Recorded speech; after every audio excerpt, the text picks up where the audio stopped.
Oui, allô? Ouais, Jérôme, c'est Yann. Écoute, pour le châssis de l'Aya, on a décidé de faire une couleur qui change un peu de l'ordinaire. Du coup, on aurait besoin de tes services, c'est tes multiples couleurs et paillettes. Est-ce que tu as une dispo pour nous? Ouais, mais les gars, là, j'étais sur un gros dossier, là. Je sais plus où donner de la tête, là. J'étais vraiment dans mon truc. Ouais, bah écoute, passez à l'atelier et je vais voir ce que je peux faire pour vous. Ok? Ah, super, c'est cool. Bah écoute, à bientôt. Ça marche? Ouais, ok, pas de soucis.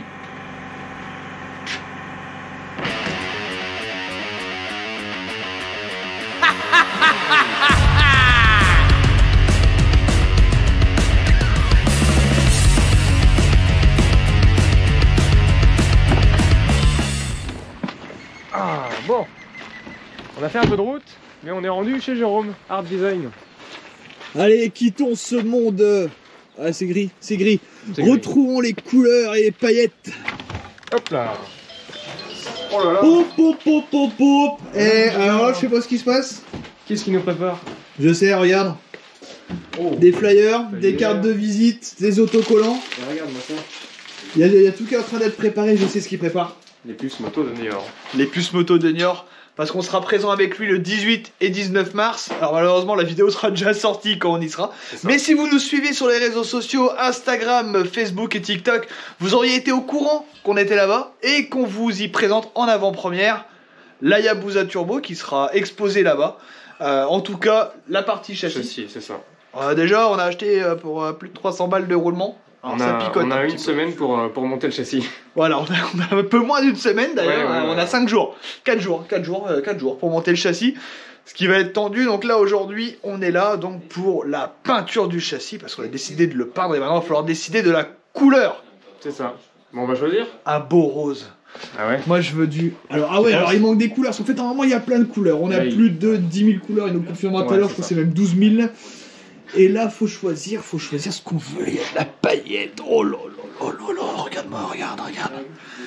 Il y a du nacré, il y a du pailleté, il y a du... Oh ouais, non mais ça c'est ouf. J'avoue que la première fois que je suis venu ici, c'est vraiment... Et on Ah, s'en c'est rend moins compte en vidéo, mais Ouais, en c'est vrai, compliqué en vidéo, mais en fait il manque déjà pas mal de couleurs. Je pense qu'il a commencé à préparer un petit peu les puces. Et c'est même sûr, parce que je vois toutes les caisses de préparation qui sont là. Bon, il est où le bestiau? Tavernier, Ouais. à boire ou je tue le chien? Bonjour, messieurs. Ça va? Bonjour mon petit bonhomme. Bon, qu'est-ce qui vous amène?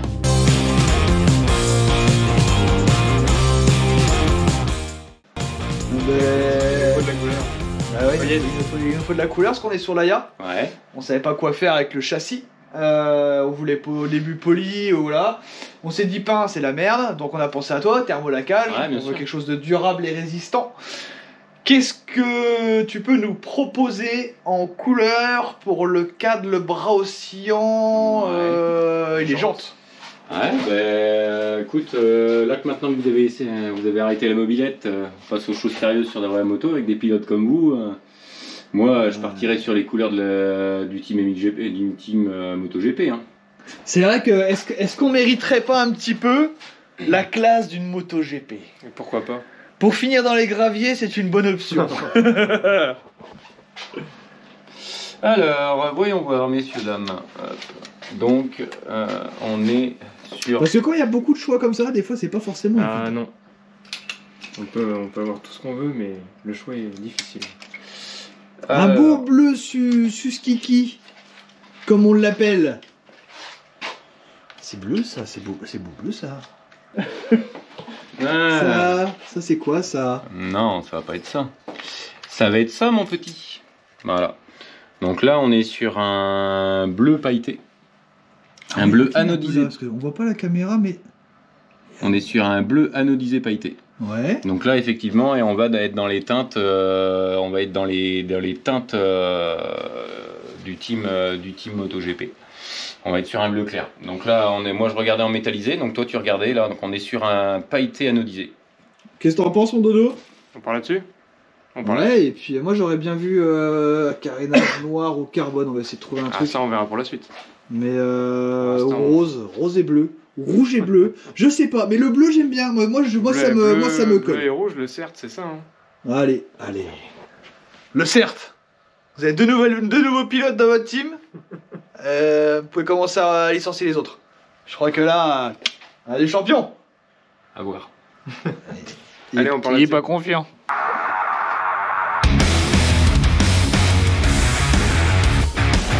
Bon, Jérôme, qu'est-ce que tu peux nous proposer dans ce que tu fais tous les jours? Eh ben écoute, prestation de service, thermolacage. Thermolacage, ok. Ouais, thermolacage, peinture, poudre, époxy. Aujourd'hui, il y a 5 grandes familles. Ok. On va avoir les teintes brillantes pour faire tout ce qui est rénovation, restauration. Donc, sur de la teinte d'origine. Ouais, sur de la teinte retrouver des teintes d'origine. On va avoir de l'anodisé, Oh, c'est beau. du métallisé. Oh, c'est beau aussi. Et après, on va avoir tout ce qui est pailleté. Oh. Donc là, on a des paillettes holographiques, des paillettes caméléons. Et la dernière famille qui est les texturés. Voilà. Ok. Donc grâce à ça, aujourd'hui, on peut faire tout ce qu'on veut en termes de projet sur toutes les pièces métalliques. Et moins cher qu'en carrosserie. Et plus durable. Moitié, ouais, presque moitié moins cher. C'est ça, en gros, ouais. Ok. Donc là, tu as aussi de la personnalisation aussi? Tu peux Ouais, donc dans le coup, la personnalisation, on va agir avec des pochoirs, avec du vinyle spécifique. Ok. Donc on est capable de faire, on a une machine de découpe pour les autocollants, et on peut personnaliser chaque pièce. Ok, donc en France, t'es presque, enfin, t'es le seul à... Aujourd'hui, de à connu, maîtriser. sur tous les réseaux, de ce que j'ai pu voir, pour l'instant, je suis le seul à maîtriser ce procédé-là. Et ouais, le but, c'est vraiment de ancrer la marque et puis de garder un cours sur et puis de pouvoir remettre des pièces, les marques d'origine. Ok, très bien. Et ça fait combien de couleurs à peu près tout ça? Enfin, Aujourd'hui, référencé fournisseur 12 000, mais voilà, il en sort toutes les semaines. 12 000 teintes. C'est juste énorme. Vous imaginez pas tout ce qu'on peut sortir. Donc du pailleté, de l'anodisé, du texturé type alligator. C'est le truc que j'avais vu qui était incroyable. On peut tout faire. L'homme qu'il vous faut, c'est Jérôme. Il a bien d'autres petits noms et surnoms, mais on peut pas tous les évoquer sur des chaînes grand public. Eh bien merci Jérôme, on retourne au four et on explique d'autres choses. Allez, c'est parti. Donc Jérôme, là on est sur la boucle arrière. Donc là, ce que vous vous rendez pas forcément compte, c'est qu'en fait on a des filetages partout. Et comme on l'a expliqué donc tout à l'heure, si on protège, c'est parce qu'en fait ces filetages là on peut pas, sinon il faut les retarauder, etc. Donc il faut les protéger. Donc dans chaque petit filetage on va mettre un petit bouchon, n'est-ce pas Jérôme? Voilà, c'est des bouchons qui résistent à la température pour passer au four. C'est ça. Ouais, comme on a expliqué aussi, donc dans le coup, comme on va boucher tous les interstices avec soit donc du ruban de masquage spécifique ou des bouchons, on devrait être tranquille. Mais ouais, sinon le souci c'est que chaque client sera obligé de passer un coup de tarot dans les filetages, et c'est chose qu'on veut éviter forcément. Ouais, parce que là, t'as énormément de trous surtout. Enfin, Ouais. Il y en a partout. Ouais. Ouais, entre ça, les portées de roulement, les portées de, comme on a vu, les portées de disques, de couronne, ouais, tout ce qu'il faut pour que ça puisse rester facile à remonter et pas avoir de problème. Donc nous sur cette partie, ça a été sablé. Il reste maintenant du coup donc ça a été sablé, tout est protégé. Donc maintenant on passe à la partie où on va poudrer. C'est ça. Donc là, on va pouvoir appliquer tranquillement, sans avoir de problème après par la suite. C'est parti!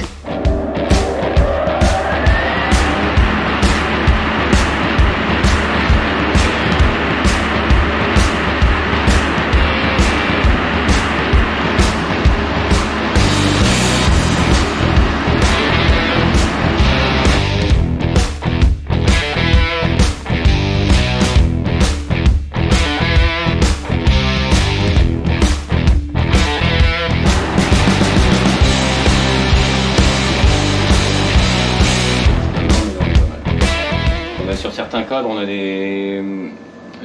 peut avoir des soucis avec les qualités des aciers. En fait, sur certains métaux, surtout là dernièrement, on m'a envoyé des cadres chinois et tout ça. En fait, plus le métal est de mauvaise qualité, moins il a tendance à conduire. Il faut savoir que le thermolacage, la poudre, elle est appliquée en système thermostatique. C'est-à-dire que là, mon pistolet, il va envoyer du positif. Et tout le système de rail est à la masse. Voilà. Donc en fait, c'est le plus et le moins qui va faire que la poudre va coller sur le métal. Donc si on a un mauvais métal, on va avoir une mauvaise conductivité et la poudre va avoir tendance à mal coller. Donc sur des endroits un peu éloignés ou vraiment très fermés, on va avoir des problèmes d'adhésion de poudre. D'où l'importance également de la préparation, donc tout le travail que tu fais en amont, hein, le sablage, bien souffler la pièce, etc. Et ça, ça c'est l'expérience qui fait qu'on a un résultat qui est nickel. Et après, on a des contraintes où malheureusement, sur certaines pièces très complexes avec des matériaux un peu exotiques, on doit adapter les réglages, mais il y a des fois où on est obligé de trouver des petites astuces pour essayer d'avoir le résultat parfait. Comme le magnésium par exemple, je sais que c'est un peu plus délicat, même si tu peux le faire, hein, mais tu l'as fait sur notre couve-culasse. C'est ça. En fait, on a certains métaux, notamment le magnésium et aussi l'alu, où quand on a un matériau qui est assez vieux ou alors qui va avoir pas mal de corrosion, on va avoir des réactions au niveau de la montée en température. C'est-à-dire qu'on va avoir soit du bullage, parce que comme on arrive sur de la porosité, on a des bulles d'air enfermées dans le matériau, et quand ça va vraiment cuire, ces bulles vont ressortir. On a des problèmes sur les fontes aussi, donc on a des apprêts spéciaux pour essayer de combler tout ça, mais dans certains cas malheureusement on arrive à même que la pièce est trop abîmée, trop vieille ou trop attaquée, et on aura vraiment des gros problèmes. Donc il y a des fois où ça m'est arrivé de dire au client désolé, je peux rien faire. Mais ça reste des cas assez extrêmes. Ou des fois on peut adapter aussi, ce que tu m'as dit qu'il y a certains, par exemple, certains types de peintures qui sont plus difficiles à appliquer que d'autres, comme les chromolographiques. On avait fait un essai sur la mobilette, sur la V44. Ouais. Certains métals, en fait, il y a certaines finitions qui font tout de suite des effets qui ressortent plus et où on voit plus facilement les défauts. Sur des matériaux corrodés, notamment, ça s'est arrivé sur la V44, en fait quand on est sur des surfaces lisses, qu'on va voir que la tôle est attaquée, donc on a en fait des trous, des bosses, plus on va chercher une teinte brillante, plus on va ressortir les défauts. Ouais.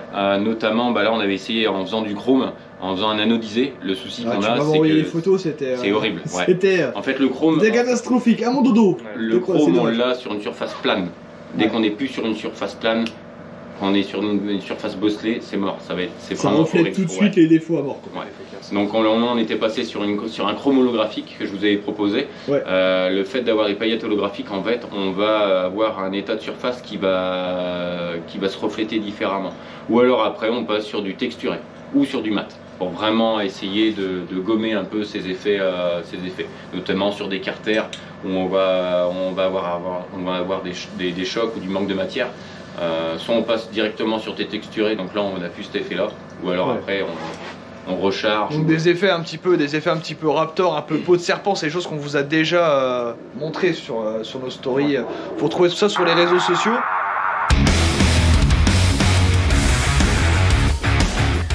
On s'arrête 2 secondes sur Hard Cleaner. Mais c'est quoi Hard Cleaner, Jérôme? C'est un produit de lavage efficace. Ok. Il n'y en a pas 5000 parce que moi j'en ai essayé une centaine depuis que j'ai commencé la moto, j'en ai jamais trouvé. Ok. En gros, c'est des formules, c'est une formulation avec un labo. On a trouvé le bon compromis. Aujourd'hui, si vous voulez pas user vos peintures, mais que vous voulez quand même un résultat de nettoyage, c'est ça qu'il vous faut. On peut en parler pendant des heures. Le mieux, c'est de l'utiliser et de l'essayer. On est aujourd'hui dans les moins chers, pareil par rapport au marché. S'il vaut quelque chose à dire, c'est que essayez sur du plastique blanc, vous verrez tout de suite. Si vous venez au puce de Niort, vous verrez des démos. Je peux pas en dire plus. Mais par contre, on est sur quelque chose qui fonctionne réellement. Ok, donc plusieurs formats, des chip sheets que tu peux recharger. Ouais. Ok, super important. Et la version concentrée. Avec ça, avec 1 litre, on peut faire jusqu'à 20 litres de produit. Avec un doseur intégré. Avec le doseur intégré, parce que le but, c'est de vraiment le doser efficacement, parce que c'est un produit professionnel. Donc il ne faut pas surdoser, donc il faut juste suivre les indications qui sont sur le bidon. Il y a le petit doseur en haut. C'est simple d'utilisation. Vous en mettez, vous cheatez, vous nettoyez. Et c'est tout propre. Merci Jérôme pour cette explication. Et ce petit produit très sympathique. Bon alors mon dodo, on a décidé d'avancer un petit peu Jérôme, parce qu'il faut bien qu'on participe un petit peu. Et travaille un petit peu. Voilà, ça fait pas de mal. Il nous fait travailler. Ouais. Alors, qu'est-ce que tu nous as fait? Qu'est-ce qu'on a commencé à faire? On a commencé à cacher tout ce qui est filetage, portée de disques de frein et surtout les portées de roulement. Parce que le thermolacage en fait vient rajouter une épaisseur. C'est ça. Par couche, Jérôme, on a combien en épaisseur par couche? Eh ben, en gros, tu apportes 25, tu apportes en gros 25 microns par couche sachant qu'on a des peintures qui s'obtiennent en au moins 2 couches. D'accord, donc on a vite fait, mine de rien, donc un filetage par exemple. Dès la première couche, 25 microns, c'est-à-dire à peu près, hein, effectivement, les filetages c'est mort. Donc on est obligé de tout préparer, de tout cacher, donc avec des choses qui tiennent à la haute température, donc soit des scotch dédiés à ça, ou des bouchons silicone, des protège-bouchons. Voilà. Alors voilà, par exemple là on en a un bouchon silicone qui vient boucher en fait l'endroit où on va mettre le roulement, et là on a protégé toute la portée du disque. Et surtout, il faut enlever tout ce qui est roulement avant. Oui, alors de préférence qu'en fait comme on passe au four, le four on a combien de degrés Jérôme? Température moyenne entre 180 et 200 degrés, parce que okay. Chaque poudre a ses spécificités. Donc les roulements n'aiment pas? Les roulements, tout ce qui est partie caoutchouc, tout ce qui est plastique. Okay. Donc là on est cuit. C'est le cas de le dire. Ok, donc mon dodo il va avancer un petit peu parce que ça. Jérôme il a du boulot, il est pas là que pour nos conneries. Ah, pour nos bêtises. Faut dire bêtises. Faut dire bêtises. Eh oui, bêtises, hein, c'est pas bien les bêtises. Donc là en fait on fait pareil sur sur la roue arrière. Là en fait c'est la partie avec les cils en bloc d'amortissement. C'est ça, c'est ton qui viennent sur le porte-couronne. Voilà, là, on a déjà fait les portées de disque de l'autre côté. Ah, regardez, on a caché ça. On a fait ça avec amour, avec passion. Là, mais c'est important, c'est important. Là je suis en train de cacher. C'est un travail minutieux parce qu'en fait on vient mettre le scotch. Vas-y, donc montre un petit peu comment tu fais. Et après on utilise un petit porte-scalpel à utiliser avec précaution bien sûr. Et faire en sorte d'avoir toute son attention. Et en fait on vient découper les contours. Donc derrière, pensez aussi que quand vous payez une prestation comme ça, vous avez tout ce travail là aussi qui est réalisé par la personne qui va faire tout ça. Et ça c'est important, c'est pas juste poudrer et hop c'est fini. Non, cette personne là va penser à tout ça. Donc pensez au temps qui va passer pour bien faire ce travail là et tout ce travail de préparation. Il y a aussi le sablage qu'on a vu tout à l'heure, mais voilà, pensez à tout ce qui est inclus dans cette prestation, tout le matériel, le four, etc., qu'il faut évidemment rentabiliser en tant que professionnel. Et en l'occurrence c'est du temps, hein mon dodo? Ça fait quoi, 4 bonnes heures que t'es là-dessus? Ouais, quand même. Minimum. Bah oui, on l'a déposé ce matin à 6 h, il est encore. Filmé ça. Ça aurait fait sensationnel. Bon, il y a le chef monteur qui est en train de se couper les doigts. Ouais. Regarde ça mon copain. Pas grave.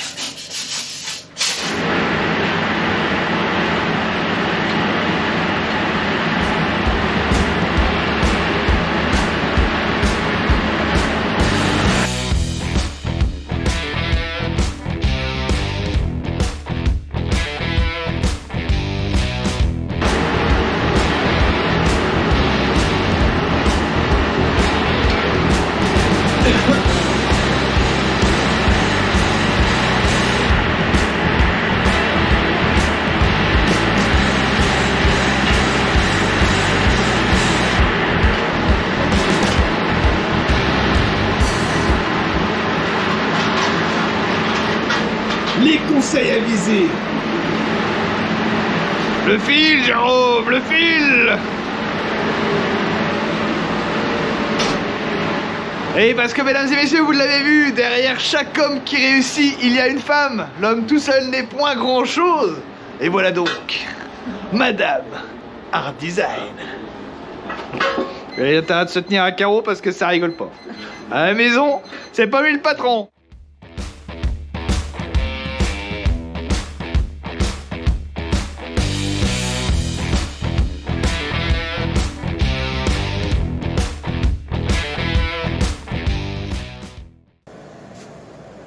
Tournage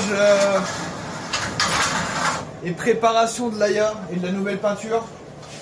Elle sera chromée. Bah non. En fait, elle sera pas chromée. Ça, c'est que la première couche. T'es sûr, hein, Jérôme? Ouais, t'inquiète. Ça sera pas chromé. Hein. Sinon, ça va être bizarre. On veut pas de ça. Non. Même chromé, c'est beau en fait.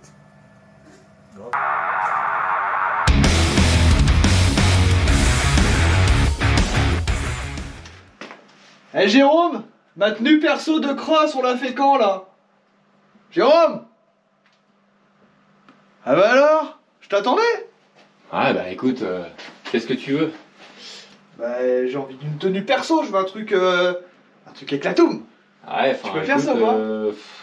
Fais voir. Pour un homme svelte. Ah bah c'est peut-être un peu le problème, ouais. Je suis pas sûr. Ouais, si, on va peut-être quand même faire avec deux. On arrivera peut-être à en faire une. Tu fais pour les paupières? Ouais, bah écoute, on a des designs de base où tu peux y ajouter tes logos, tu peux y ajouter ton nom, tes sponsors. Avec la Toom 79, ça aurait de la classe, ça un peu. Et il nous manque de bécane de cross d'ailleurs, ce serait bien que tu mettes un peu en cross ou en supermote. Je sais que Dodo il apprécie beaucoup le supermote. Une KTM en plus. Voilà, on tutoie les étoiles. Ah Dodo! Donc ouais, après donc, tu peux tout faire, en fait. Ouais, on peut partir sur des bases de soit des visuels que tu vois là aujourd'hui, ouais, okay. Ou alors partir d'une feuille blanche. C'est-à-dire que si tu as déjà vu des choses qui te plaisaient, ou on peut vraiment faire du sur-mesure à partir de rien. C'est-à-dire que tu veux des couleurs, des visuels. D'accord, donc en fait je veux dire, je fais la moitié jaune et la moitié verte, et je veux marquer avec la Toom 79 n'importe quoi. Ça passe. Tu peux faire ça? Ouais, sans aucun problème. Ah, c'est cool. Ah, je pensais qu'il y avait qu'on pouvait choisir que un biton basique fait et puis après tu mettais. Non. Après, voilà, ça, toute cette collection-là, avec la nouvelle 2023 qui va arriver, elles sont là juste pour aiguiller les gens, pour donner des idées à ceux qui en ont pas. Mais après, pour celui qui veut exactement une vision qu'il a de ce qu'il veut, on le fait. C'est super pratique les tenues comme ça, pour ceux qui font un peu d'enduro. Qui veulent un peu s'amuser, t'es content d'avoir une tenue, c'est toujours sympa d'avoir sa propre tenue, toujours dans la personnalisation. Donc pour ça, on fait appel à Jérôme aussi, il est partout cet homme-là.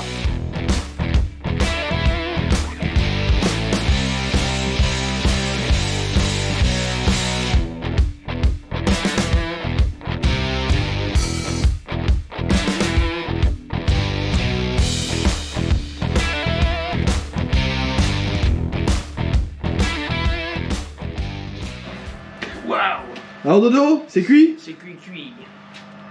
Ouais. C'est parfait. Et franchement il est beau ce bleu. Ouais. Il est vraiment beau parce qu'en fait il a beaucoup de reflets. Beaucoup de paillettes. Ouais, des paillettes mais pas trop grosses, c'est un truc vraiment très fin et franchement c'est cool. Et il est très très beau, même la boucle arrière ça va avoir de la gueule. C'est super. Je sais même pas si on va le cacher par des carénages parce que franchement c'est beau. Non mais niveau finition, ouais, il y aura un niveau de détail de la bécane qui va être franchement sympa. Quand on fait une peinture classique au pistolet sur un cadre, pour aller poncer dans les recoins, c'est très galère, on va dire. C'est l'avantage de la poudre, elle colle plus partout. Le thermo, ouais. ça va partout. Donc ça te couvre une surface. Là, il y en a vraiment partout. Donc, franchement, ouais, et puis la finition va être dingue. Et j'ai envie aussi, c'est un peu le kiff, c'est de se faire une bécane comme ça. Alors on la met en vidéo, etc. Mais personnellement, c'est mon kiff de pouvoir me faire une moto turbo depuis Ghost Rider, depuis voilà, les premières Hayabusa turbo qu'on a pu voir avec les débuts d'internet, parce que je suis pas une génération comme Dodo, je suis un petit peu plus vieux. Je dirais pas les mots méchants parce qu'on n'a pas le droit de les dire, mais il est pas très gentil. Et franchement, voilà, j'ai envie de me faire une bécane soignée, avec tout fonctionnel, les clignotants, etc. Comme une bécane de route, mais en version démoniaque et surtout, un châssis qui tient la route un minimum sur piste. Ça sera pas aussi facile à emmener que la Jex 1000 par exemple, ou des choses comme ça, c'est un peu plus lourd, c'est pas les mêmes angles de braquage, etc. Mais j'ai envie de me lancer un petit peu le défi en me disant, même sur route, si je veux rouler un peu tous les jours, honnêtement, ça serait réussi. Mais faut pas le faire. Mais si vraiment, je me fais un petit kiff. Mais faut pas le faire. Mais faut pas le faire. Allez, la suite des cuissons avec le reste des pièces, messieurs dames. Dodo, il est parti. Vas-y, éclate-le. Éclate-le, Dodo. Oh, t'es trop près. Par rapport aux autres, t'es trop près. Ouais. Tu vas te faire engueuler par le patron. T'es mort, moi. Hop là. C'est quoi? Ce serait pas nos autocollants tout beau tout neuf? Eh ben si, holographique. Oh là là, il s'est fait éclater. On Paf. l'a éclaté. Éclaté! Pas de problème. pas là, plus moto pour le défendre. Oh, c'est beau. C'est beau. Je suis désolé, j'ai pas réussi à faire plus moche. C'est beau. Oh. Le bleu MotoGP. Ah, il y a de la paillette. Franchement, je kiffe la paillette. La paillette est belle, mes copains. Ah, c'est chouette. C'est rapport à ce que tu fais le week-end, c'est pour ça que t'aimes bien les paillettes. Exactement. Mes activités d'artiste. On sait que t'es là aussi ces soirs-là. Ah oui. Que... Bah là, c'est parti. Bah, c'est parti. Jérôme, merci pour Cet nous avoir accueil. supporté toute cette journée. La journée était longue pour toi. Ouais, ouais. Bah, c'est Ah. pas comme si j'avais eu le choix en même temps. Bah ouais. Moi, je suis sûr que quand on n'est pas là, il joue aux cartes. Là, il nous fait croire qu'il bosse. Là, il bosse bien, il bosse beaucoup et tout. Hein. Mais je suis sûr que le reste du temps, il bosse pas. Donc, merci pour ton accueil. On repart avec. Donc là, le cadre sort de peinture. Bah, il est comme le reste, c'est-à-dire très très beau. Voilà. On a fait aussi, on vous a pas montré, mais donc là on a la. On va se retrouver dans le garage pour vous montrer un petit peu tout ça tout près. Et au fait, t'as pas fait une petite surprise sur les jantes à l'arrière? Il me semble avoir vu quelque chose qui était pas très très prévu. C'est quoi? Et alors là, donc ça c'était le marquage, voilà, qu'on peut faire en fait sous la couche en dessous en chrome holographique. Eh ben on a Éclatoum. Voilà. Et de l'autre côté, évidemment, donc on a voulu qu'il mette sa marque. On a Art Design. Et voilà. Regarde comme ça va être beau quand on va remonter tout ça. Magnifique. La couleur est vraiment superbe. Donc là on a le couvre-culasse également. Donc en magnésium, donc comme quoi on peut bien faire le magnésium en fait avec ce traitement. Et ben ça va claquer ça. Qu'on va remonter ça avec le cadre. Un châssis complet. Dodo, on a maintenant 4 jours. C'est la ça. mission pour remonter l'Aya. Je vous cache pas qu'on va juste remonter la partie châssis. Hein. Voilà. Parce qu'on a que ça pour l'instant.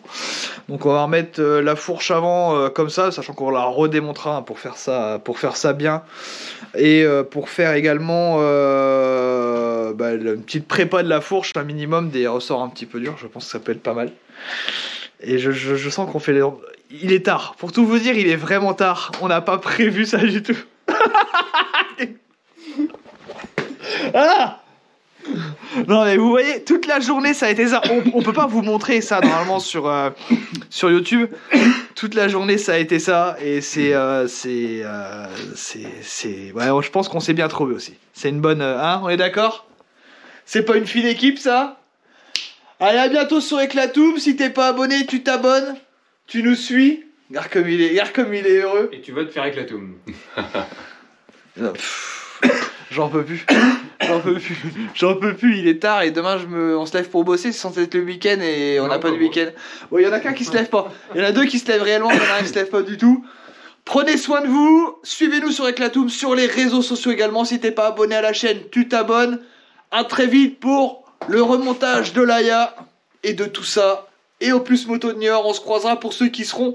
Vous aurez en exclusivité la moto.